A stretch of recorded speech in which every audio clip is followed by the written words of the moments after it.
insomma, quindi guardia che non si può ovviamente abbassare del tutto, vero Leopoldo Bottero?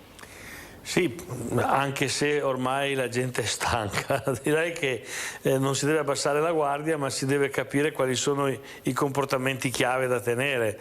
Cioè, più che creare gli assembramenti facendo orari strani, io direi raccomandare a tutti la mascherina, la distanza e l'igienizzazione delle mani. Mi pare che basta e avanza. Poi noi in Italia, che abbiamo fatto tante cose, alla fine siamo uno dei paesi con il più alto numero di deceduti durante la pandemia, pro quota, insomma. Altri paesi che hanno avuto meno attenzioni hanno meno deceduti, quindi fondamentalmente è bene fissarsi sulle cose che servono. Poi fare il vaccino, io ho già cominciato, devo finire il mese fra qualche giorno, e quando uno è vaccinato non è immortale, però il grosso del problema l'ha evitato, insomma, questo è quanto, secondo me. Diciamo così, onorevole Caon, una situazione simile in tutta Italia, da quello che vedete voi da Roma? Tutti sulla strada giusta, ecco, diciamo chi più chi meno. Sì, chi più chi meno, però io cercherei, lasciateci, voi dell'informazione, lasciateci vivere un'estate un po' serena, viva Dio, perché ogni mezz'ora ne tirate fuori una, poi Zaia fa super tamponi, no, e questo, quella, per carità.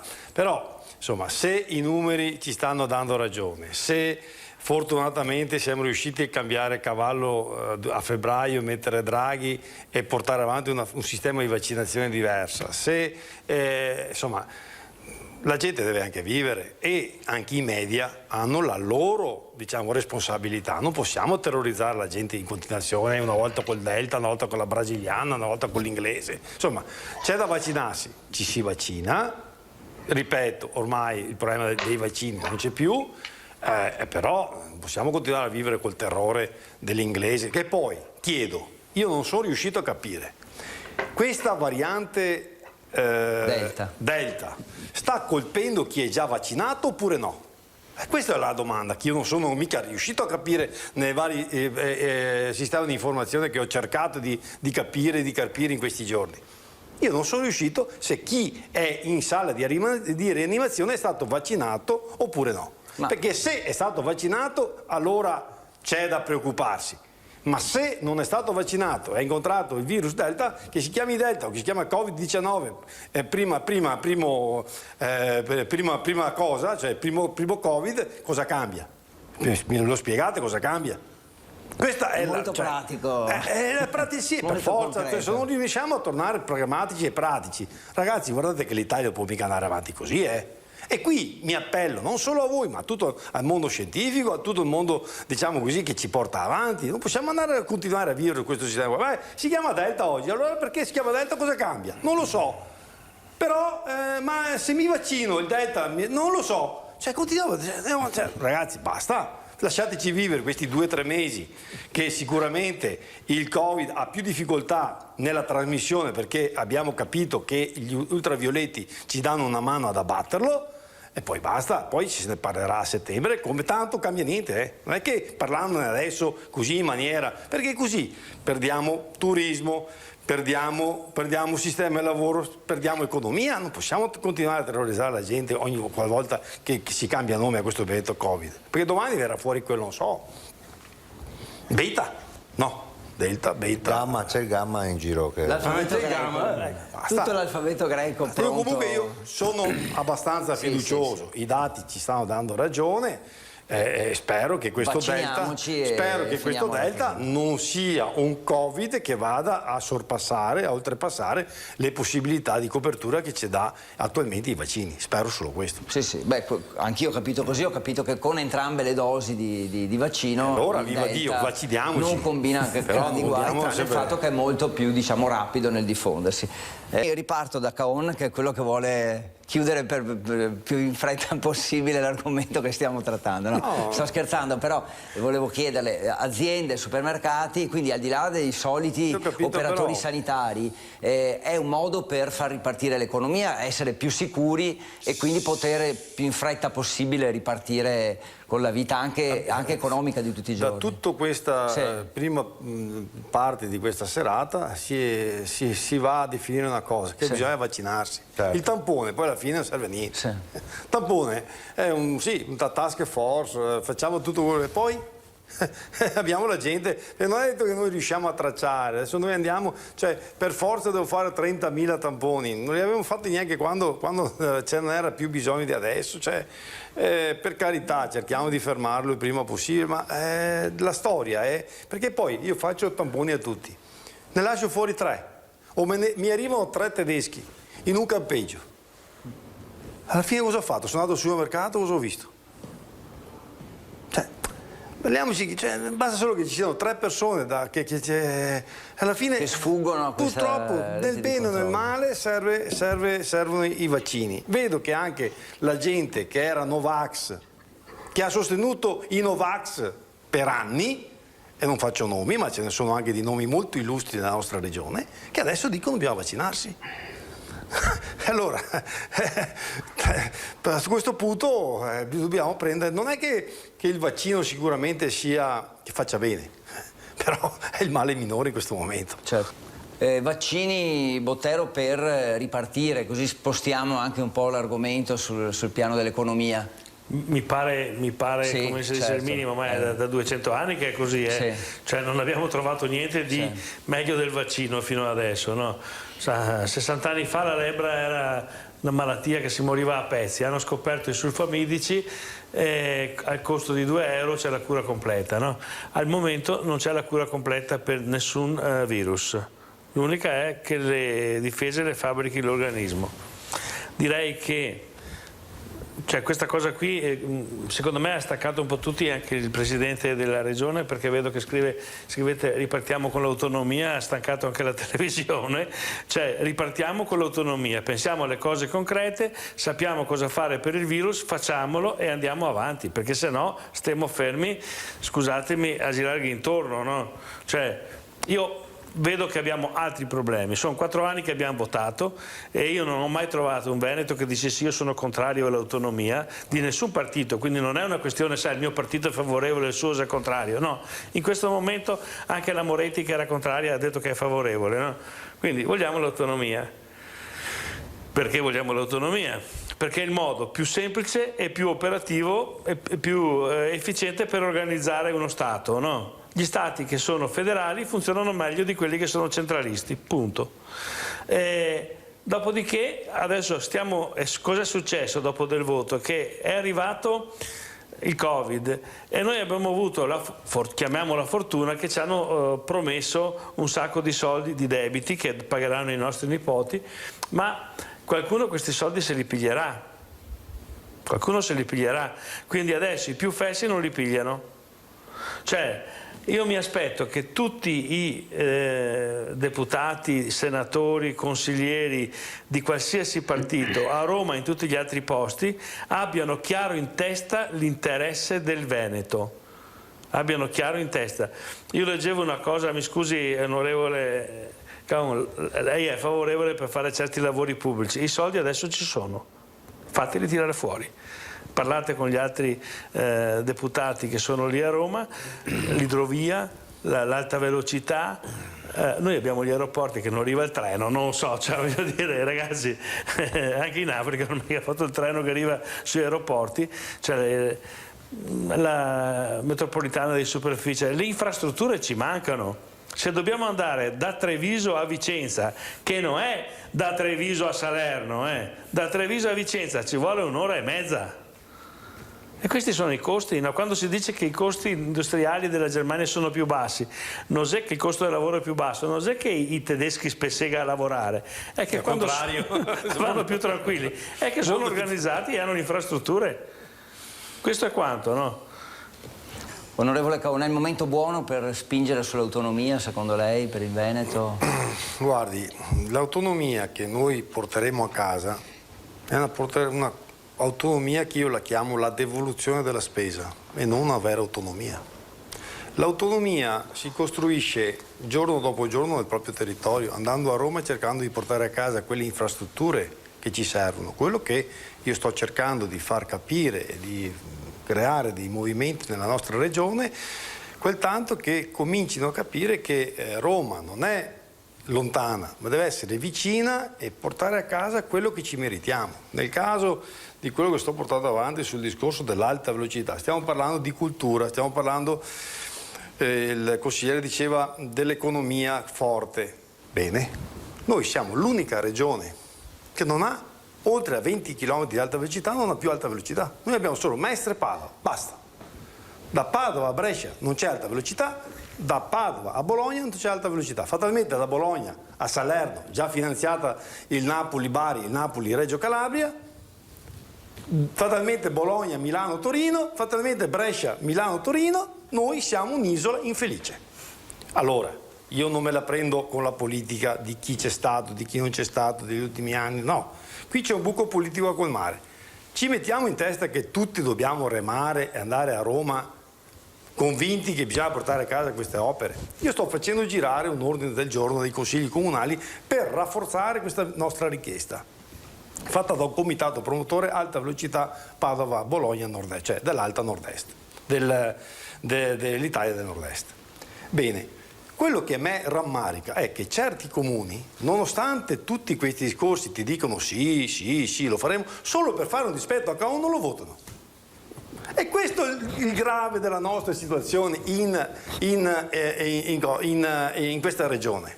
Poi come possiamo essere uniti e andare a richiedere certe opere da 4-5 miliardi? Poi diciamo, Roma non ci ha dato i soldi, vogliamo l'autonomia. No, prima portiamoci a casa i soldi in questo momento, poi l'autonomia magari in maniera parallela. Io siedo nella bicamerale delle autonomie, delle affari regionali, da circa un mese. Sono andato a verificare un po' i lavori di questa bicamerale che sono stati fatti negli ultimi anni. Non è che l'autonomia sia stata così presa in considerazione, ma vuol dire che noi veneti che andiamo a Roma non siamo organizzati perché per delle beghe interne, per dei problemi personali, e questo dobbiamo smetterla, perché nelle altre parti la Sicilia vuole il ponte vuole il ponte sullo Stretto e assieme alla Calabria lo porteranno a casa, perché quando sono in commissione arrivano tutti i calabresi e tutti i siciliani. Io chiedo a qualche mio collega, intervieni sull'alta velocità? No, ma sai, non mi danno lo spazio. Come ti danno lo spazio? Cioè dobbiamo cambiare mentalità in Veneto per portarsi a casa l'autonomia. Non è che l'autonomia ce la danno perché l'abbiamo fatto con il referendum, perché Zaia è bello e bravo e ha il 77%. Anche Zaia deve venire più volte a Roma. Perché sono 15 mesi che è a Marghera. E andare rimanendo a Marghera non può avere rapporti con i ministeri interni. Ma non sto facendo una critica. Io sto cercando di fare una critica. Io chiedo io sto cercando di creare una critica propositiva per portare a casa quello che ci spetta. Perché se noi rimaniamo in Veneto, diciamo sempre abbiamo la miglior sanità, siamo i più bravi, siamo i meglio, siamo i migliori, logico che non ci finanziano niente. Noi dobbiamo invece dire ci manca questo e lo vogliamo. E questa è la differenza che dobbiamo fare, questo salto di qualità. Ma non sto facendo una critica alla Lega, sia chiaro. Io sto facendo una critica al PD, io sto facendo alla Forza Italia, sto facendo una critica a tutti i partiti che rappresentano il Veneto a Roma.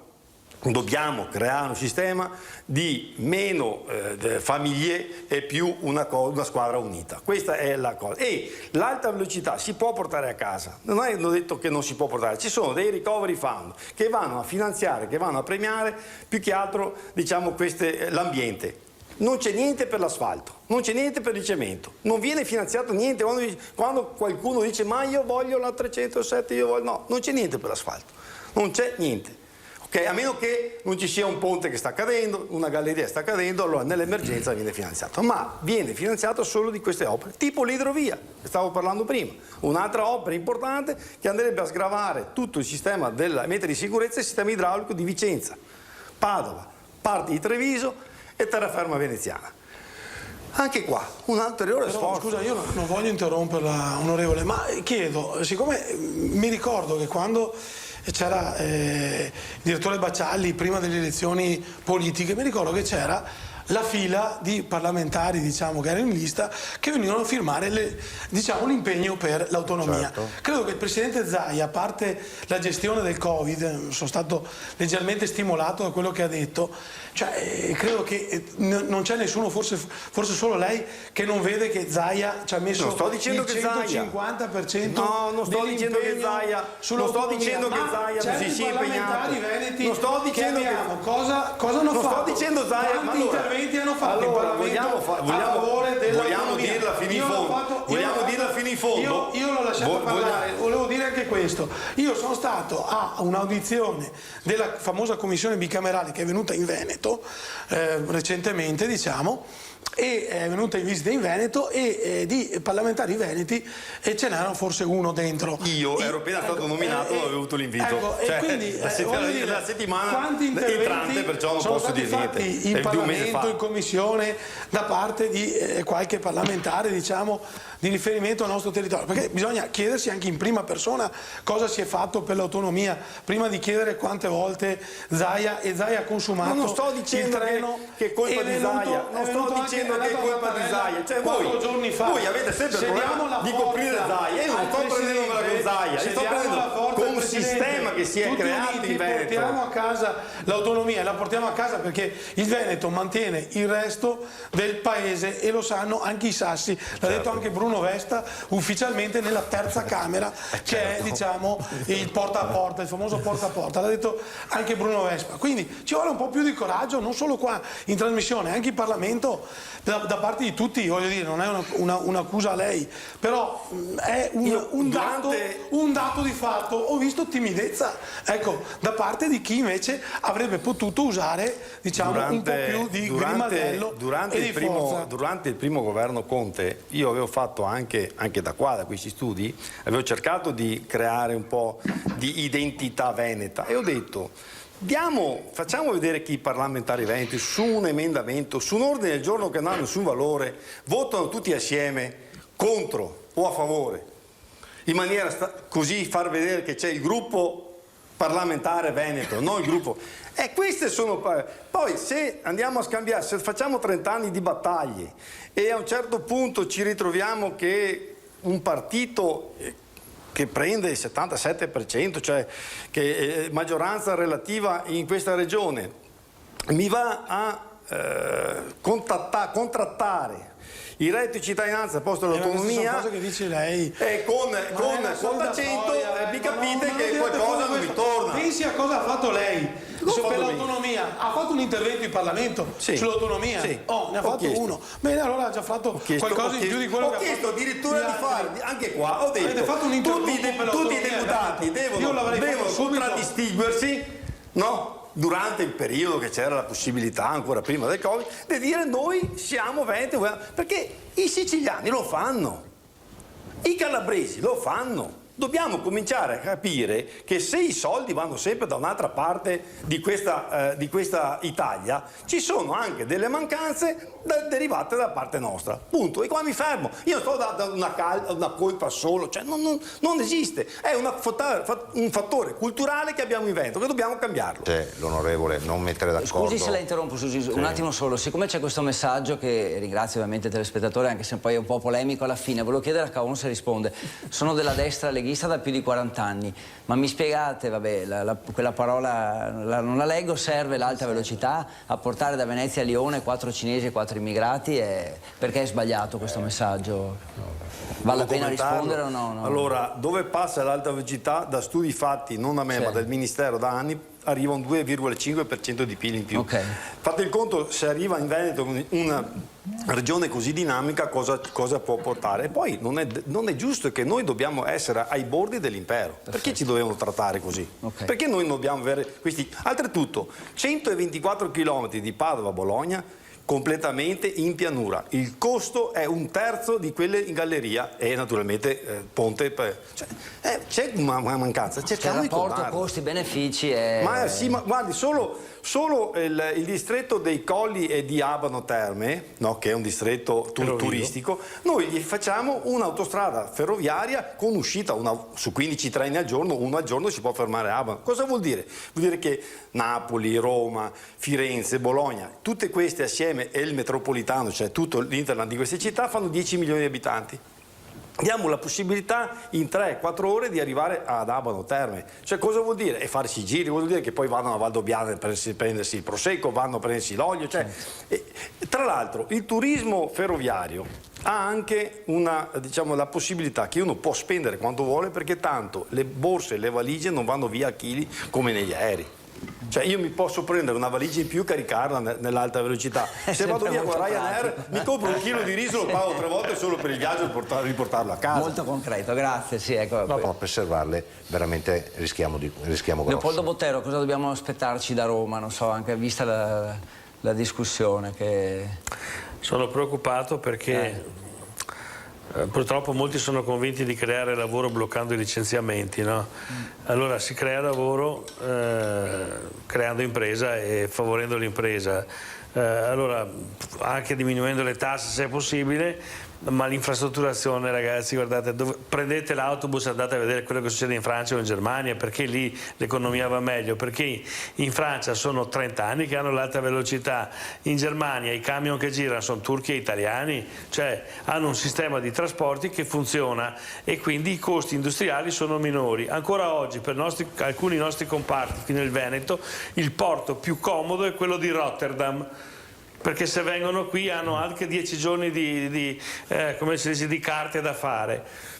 Sono un po' incazzato con le carte, perché questa settimana sto facendo una festa a Resana con la Proloco e ho un pacco di carte così, cioè 4 dita di carte per fare una festa con le fate per i bambini, no? Cioè non è che ho portato i mitra, le bombe atomiche, non so. Le responsabilità. Le responsabilità è che se succede qualcosa in 7000 km è tutta colpa mia. Certo. Insomma, domande, cose, eccetera. E poi ho scoperto che mi mancava anche come si dice, un estintore, ho dovuto prenderlo. La festa si svolge in un boschetto, no? Cioè un'area aperta di 4 ettari, limite 200 partecipanti, cioè non sto facendo un rave, quelli si fanno sul Greto del Piave. Allora, sono preoccupato perché è la cultura, come si dice, che è un po' fuori, la cultura anche amministrativa e politica. Quando uno ti chiede, dice perché facciamo l'alta velocità, no? C'era Socrate che gli ha chiesto uno studente, dice ma perché devo imparare queste robe qua, dice che non mi servono a niente, e lui ha detto al suo servo dagli una dracma a questo qui così vede dei soldi. Allora generalmente un popolo più evoluto, con una cultura più elevata, sta meglio. La cultura è qualità di vita, è capacità di affrontare le cose, ed è difficile dire da che parte, come si dice, trova la soluzione. Quindi bisogna investire tanto nella cultura. Noi abbiamo i ragazzi che vengono fuori a 19 anni dalle scuole superiori, non hanno visto 2 dita di diritto, 2 dita di economia e non sanno una lingua. E siamo in Europa. Ogni 30 km cambia la lingua. Se uno non sa, non dico tanto, ma almeno un paio di lingue, non va da nessuna parte. Non è che gli svizzeri hanno del DNA diverso dal nostro, ma uno svizzero quando è grande parla italiano, francese e tedesco e magari anche il romancio.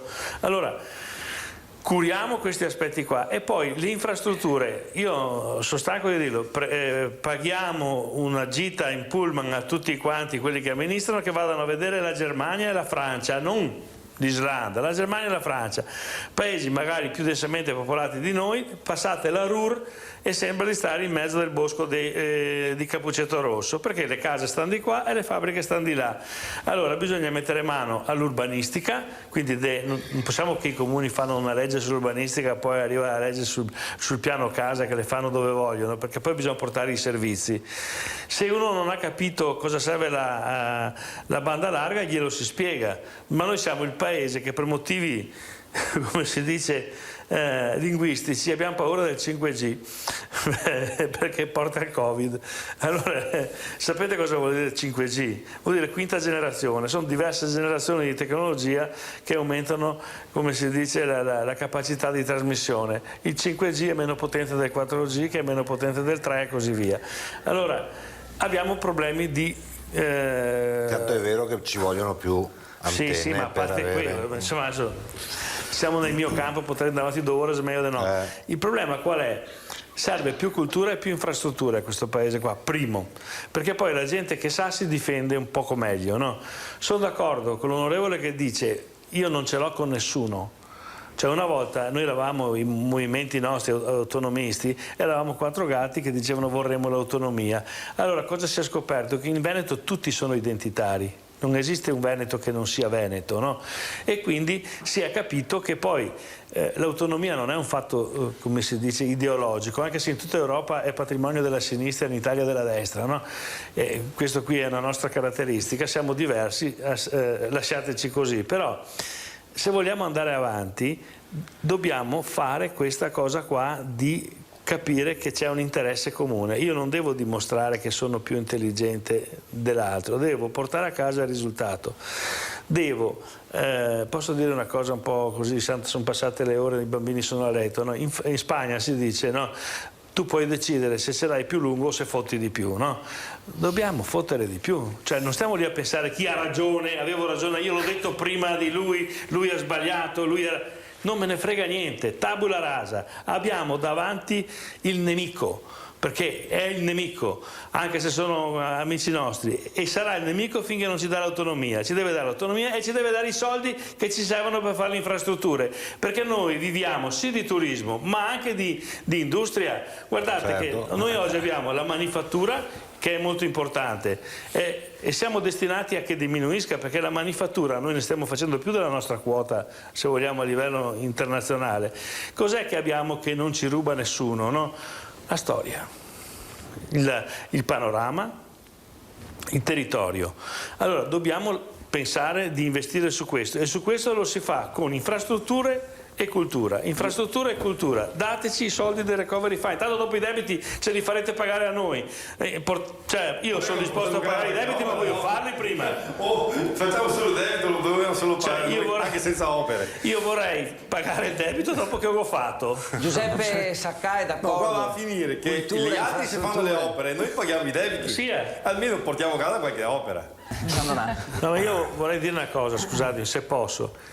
E allora, sono 2 fasi, ma io ho colto una cosa prima dall'onorevole Con, cioè ci sono 2 fasi, decidiamo che tutti gli errori che hai fatto te prima, quelli che ho fatto, io non sbaglio mai di solito, no? Ma faccio un errore apposta ogni mese perché l'unico che non ha mai sbagliato io ho messo in croce, allora dico, ok, questa è la storia, ma domani individuiamo la trincea dove che tutti siamo fianco a fianco e dopo, quando avremo portato a casa i soldi e l'autonomia, io voterò contro Caon, a favore di quell'altro, vedremo cosa fare, farò l'assessore alla cultura a Vicenza al posto cioè non lo so, cioè, ma è dopo, è un'altra cosa, non so se mi spiego, il bottino, i ladri lo dividono dopo che hanno svaligiato la banca. Cioè, adesso io non partirei dal dire ma quella volta lì tu hai votato, non me ne frega niente, io dico da qua in poi siamo capaci di dire bravo, vogliamo le risorse, vogliamo pagare i debiti dopo che li abbiamo fatti. Cioè, questo è il concetto, mi pare di aver capito questo. Esatto, io... proprio così. Se noi non facciamo questo stacco, scusa, diciamo. No, vai tranquillo. Vai. Roberto Caon. Beh, intanto non è per fare polemica col consigliere, anzi parto dal presupposto che il discorso che facevamo prima, dovevamo essere più uniti per riuscire a portare a casa qualcosa in Veneto. Però volevo anche ricordare che le nomine dei commissari vengono fatte, si sono succedute da vari governi di sinistra e sono tutti di area di sinistra i commissari attuali e anche quelli di prima che vengono qua a comandare il porto. Tra l'altro, onestamente, il porto di Venezia si è deciso in qualche maniera, non si dice che sia un porto di secondo o terzo livello, perché ormai è tutto Trieste e tutto Ravenna, questa è la verità. Poi con l'avvento del Mose fa anche fatica a passare qualche nave importante, perciò o ci teniamo la cultura col Mose oppure apriamo a un porto che magari ormai è addirittura d'arrivo, cioè Trieste, ci sono investimenti della Cina, della Germania, a Venezia non c'è nessun tipo di investimento.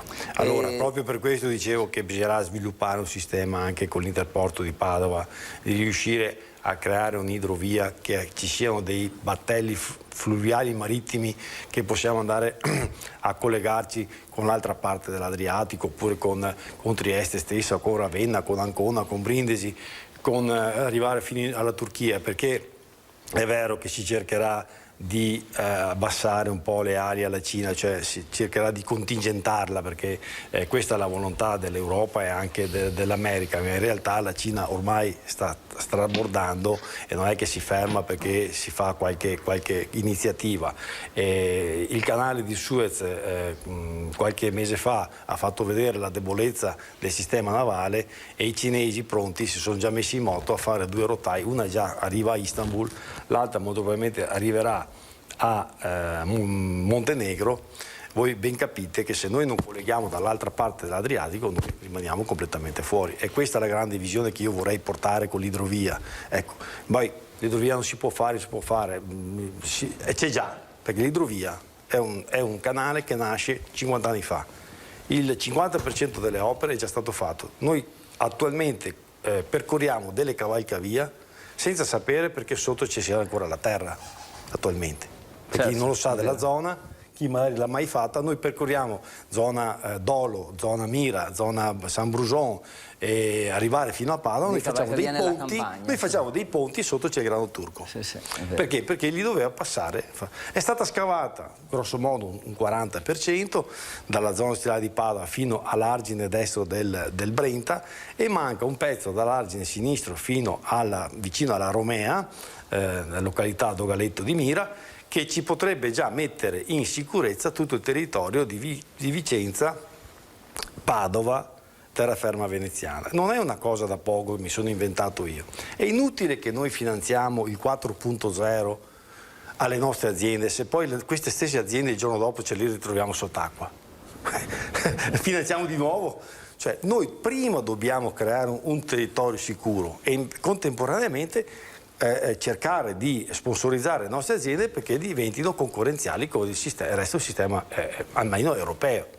Questa è la grande sfida, perché se costruiamo prima il tetto, prima di fare la fondamenta, è logico che il tetto fa fatica a rimanere su, o arriviamo con l'elicottero, lo teniamo in sospeso finché non arriviamo su con il muro. Cioè, è questa la base che io... I recovery fund, dico e ripeto, vanno a premiare questo tipo di opere che io ho in qualche maniera manifestato la volontà che individuato. Spero che la politica, ripeto, veneta sia un attimino più così collaborativa e unita e si possono portare a casa queste opere. Simona Siotto, quando sente parlare di... Ecco, quindi buon compleanno Venezia, il paron de casa, come l'ha definito Filippo Fois, come insomma è definito da tutti, il campanile di San Marco. Ultimi 20 minuti più o meno, insomma, un passaggio sulla politica nazionale ci vuole, non c'è nessun esponente del 5 Stelle in studio, anche se c'era l'ex consigliere regionale Simone Scarabella l'altra sera, insomma ci ha fatto capire anche lui dall'interno che il momento è davvero difficile. Oggi nuovi sviluppi con ancora un botta e risposta tra Grillo e Conte, insomma vorrei sapere un paio di minuti a testa, è doveroso che anche qui da noi insomma se ne parli, più che altro per capire anche se può esserci qualche ripercussione nazionale con il governo e mi riferisco all'onorevole Caon, se ci può dare una sua interpretazione, ma anche insomma perché no regionale. Facciamo proprio un giro in ordine partendo da Leopoldo Botero. Diciamo che la cosa non mi eccita più di tanto. Bene, grazie, arrivederci. Sì, no, diciamo chi è causa del suo mal pianga se stesso, cioè io non vedo altro da dire, insomma, no, che decidono cosa fare lo facciano. Possono esserci ripercussioni sul governo? Darsi, però voglio dire, ragazzi, dovevano aprire il Parlamento come a scatola di tonno, dovevano qua, dovevano là, adesso si sono fatti causa per i nomi degli iscritti. Cioè, allora, non si fa politica con le carte bollate. Okay? Si fa politica con le idee e con i progetti, no? Hai un'idea, hai un progetto, lo difendi. Lì ci sono, cos'è che ha detto Grillo? Che non si deve fare un partito di una persona, l'ha detto lui che è il fondatore, e che se glielo portano via si incazza, cioè vedere. Un partito di solito fa un'assemblea e vota i suoi dirigenti, si fanno i congressi e non si vogliono fare i congressi, si vuole fare le elezioni con Google, vabbè, cioè voglio dire, niente contrario, cioè ognuno decide la sua politica, quando hanno deciso ce lo dicono. Certo. Onorevole Caon, lei è contiano o grillino? Adesso si alza e va via. Quasi. No, intanto non va bene scherzare, per carità, mi sono permesso di fare di dividere lo spazio del mio tempo in due parti. Volevo anch'io ritornare sul discorso del turismo. Sì. Uno, non dobbiamo avere paura delle infrastrutture, anzi dobbiamo averle e ci portano l'ambiente. L'idrovia, si parlava di piste ciclabili, è dotata, è lunga 27 km, si possono fare piste ciclabili di 54 km. C'è tutto quanto la zona di rispetto dove va alberata, creiamo un grandissimo polmone che da Padova arriva alla laguna. A Codiretti continua a dire che c'è poca acqua, bene, creiamo un grandissimo invaso e possiamo tenere dell'acqua anche a monte, perché sappiamo benissimo che poi abbiamo la possibilità anche di scaricarla in maniera veloce. C'è tutto un fattore ambientale dietro a queste opere. I treni, sapete cosa vuol dire? Attualmente noi tra Padova e Bologna abbiamo una rotaia costruita prima dell'ultima guerra mondiale. Cioè tutto il nord-est, noi abbiamo il 20% del PIL del paese e quando si scambiano le merci tra l'interporto di Padova e quello di Bologna dobbiamo aspettare la notte per far passare i container. Cioè è improponibile che su un paese che dobbiamo essere la Baviera d'Italia abbiamo ancora questa rotaglietta e qualcuno dice anche, me ne dispiace la nostra politica veneta, ma dobbiamo accontentare di questa perché ce la mettono un po' a posto. No! Io voglio la doppia rotaia dedicata all'alta velocità per avere la rotaia per poi far passare le merci e far passare i passeggeri. Un passeggero quando arriva in ritardo a Padova a Mestre e deve andare a Conegliano non ha più il treno, cosa fa? O prende un taxi, allora non gli conviene più andare in treno, o va in albergo e non gli conviene più andare in treno, o deve avere qualcuno che parte a Conegliano e portarlo a casa perché nel ritardo, perché questa linea congestionata ti crea dei grossi ritardi. Poi per il fattore della cultura, ma noi abbiamo la università più storica d'Europa che è Bologna, con la seconda università più storica d'Italia se non d'Europa che è Padova. Non abbiamo ancora l'alta velocità per intersecare questa culla culturale di così alto livello. In mezzo abbiamo Ferrara che è una università emergente e finiamo su Venezia che è un'altra università conosciuta forse al mondo, col Ca' Foscari e l'UIO. Cioè, ma vedete, e noi stiamo qua a dire no, ci basta la rotaglietta. No, qui non ci basta la rotaglietta, il Veneto deve dire noi vogliamo la nostra rotaia. Per quanto riguarda i 5 Stelle, io ho avuto la sfortuna e la fortuna di conoscerli 8 anni fa perché sono entrato con il primo mandato quando loro sono entrati in Parlamento. E questi signori qua erano un po' no gasati di più, cioè, l'effervescenza era alle stelle. Io una volta in commissione gli ho detto state attenti che una volta che avete finito quella schiuma sulla birra, la birra rimane solo amara. O fate presto a berla oppure voi vi rimane, ho detto, la birra amara. E così è stato.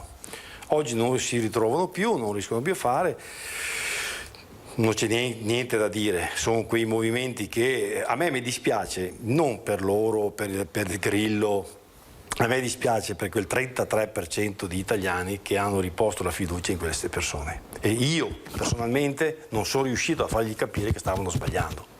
Ecco, questo è il grande rammarico che io durante le campagne elettorali non sono riuscito a far capire che andavano a votare un partito completamente sbagliato. Comunque a questo 33% di italiani che hanno sbagliato, Forza Italia è sempre aperta, dà sicuramente sicurezza e ha sempre dato motivo, diciamo, che in Europa possiamo contare. Noi, se oggi Draghi conta ed è diventato il Presidente del Consiglio europeo, non italiano, è grazie a Forza Italia. Gli italiani hanno votato il Movimento 5 Stelle per protesta, poi come diceva Leopoldo dovevano andare in Parlamento e aprire il Parlamento come una scatola di tonno, dopo quando hanno aperto la scatola di tonno si sono resi conto che i tonni erano loro. Quindi loro adesso si sono richiusi dentro la scatola di tonno. Sì, certo, si sono resi conto che erano il tonno e si sono richiusi dentro di nuovo. Quello che auspico è almeno che si possa fare una legge elettorale che permetta un minimo di governabilità. Bene, siamo arrivati alla fine, grazie davvero a tutti voi. Con le preferenze? Sì. Come? Vogliamo le preferenze. Allora, quando ci dicono non vogliamo le preferenze perché la mafia, tenetevi la mafia ma dateci le preferenze. Io voglio votare chi voglio io, non voglio votare il primo della lista perché sei amico del segretario, io voglio votare il quarto, il quinto, il sesto. Allora, finché non ci sarà questo non avremo neanche un Parlamento che ci rappresenta, attenzione. E poi sono 15 anni che abbiamo i presidenti del Consiglio che li cacciano neanche i voti del consigliere comunale del San Bugè. Cioè, voglio dire... Non si può andare avanti così. Grazie a Leopoldo Botero. E tutti assieme a prendere i soldi perché pagheremo il debito, ma prima bisogna farlo. Sì. E se lo fa che altri o paghiamo gli stessi o non altri.